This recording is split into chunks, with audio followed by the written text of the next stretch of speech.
OK. Maintenant, avec tous les concepts de modélisation géométrique comme les vecteurs, les composantes d'un vecteur, les matrices de rotation, les matrices de transformation, on a tout ce qu'il faut pour être capable de décrire la position et l'orientation d'un corps rigide dans l'espace.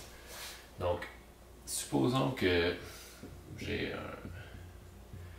le sol qui me sert de référence que je vais considérer fixe, puis qu'au-dessus du sol, il y a un objet que je souhaite représenter la position de cet objet-là par rapport à un repère qui est fixe, que je prendrais le sol par ici. Mathématiquement, comment je fais ça? Qu'est-ce que ça me prend? Donc, premièrement, il va me falloir deux choses. Un, quelque chose pour décrire la translation. Puis, il va me falloir aussi quelque chose pour décrire son orientation.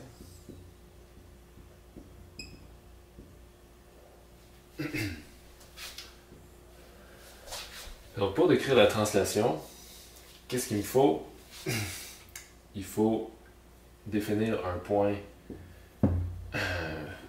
sur ce qui est fixe et un point sur l'objet. Et ensuite, le vecteur position, on va supposer que c'est un vecteur pour le moment, V par rapport à A, définit la translation de l'objet. Ensuite, pour l'orientation, qu'est-ce qu'on a vu qui a été utilisé quand on parle d'orientation?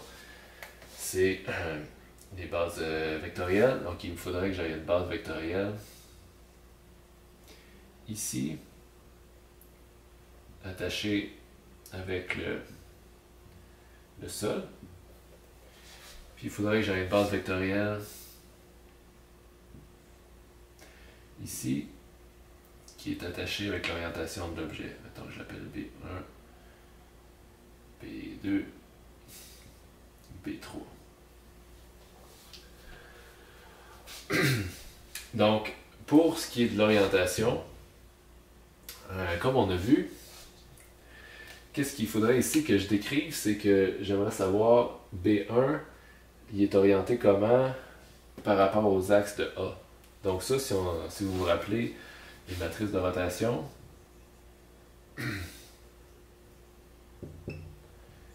une matrice de rotation qu'on note B vers A, c'est quoi ces colonnes? Ces colonnes, en fait, c'est exactement ça. Les colonnes de la matrice de rotation BA, pour la première colonne, elle dit l'orientation de B1 dans le système A. La deuxième colonne, elle décrit l'orientation du vecteur B2 en A. Et la troisième colonne décrit le B3 dans A comme ça. Donc la matrice de rotation, c'est une façon de représenter l'orientation d'un corps rigide. C'est pas la seule façon de décrire l'orientation d'un corps rigide, parce qu'en fait, ici, dans une matrice de rotation, il y a 9 éléments, 9 scalaires qui sont utilisés, mais ils ne sont pas complètement indépendants.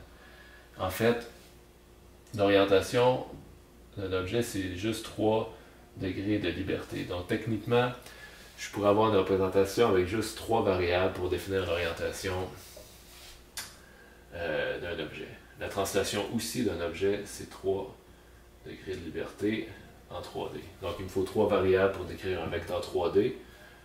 Un vecteur position, c'est déjà une représentation minimale au sens que si je définis ce vecteur-là dans une base A, par exemple, j'ai juste 3 variables, donc ça c'est déjà minimum, une variable par degré de liberté. Donc on a dit que matrice de rotation c'est une option, mais il y a plusieurs autres options. Une deuxième option, c'est ce qu'on appelle les angles de Euler.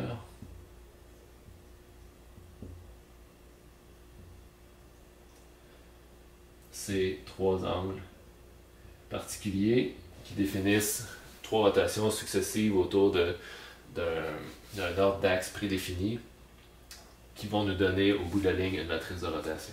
Mais c'est une représentation plus compacte, mais il y a des inconvénients, des singularités entre autres. Une autre représentation possible, c'est d'utiliser un axe, donc définir un axe dans l'espace, et ensuite un angle, un scalaire qui dit de combien on tourne autour de cet axe-là. Et une dernière façon de représenter l'orientation, il y aurait aussi l'option avec les quaternions.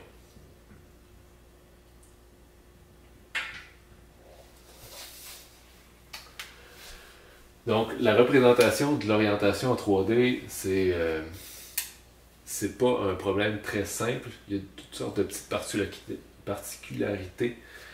Donc, entre autres, avec les angles d'Euler, 3 angles, il y a des singularités qu'on appelle.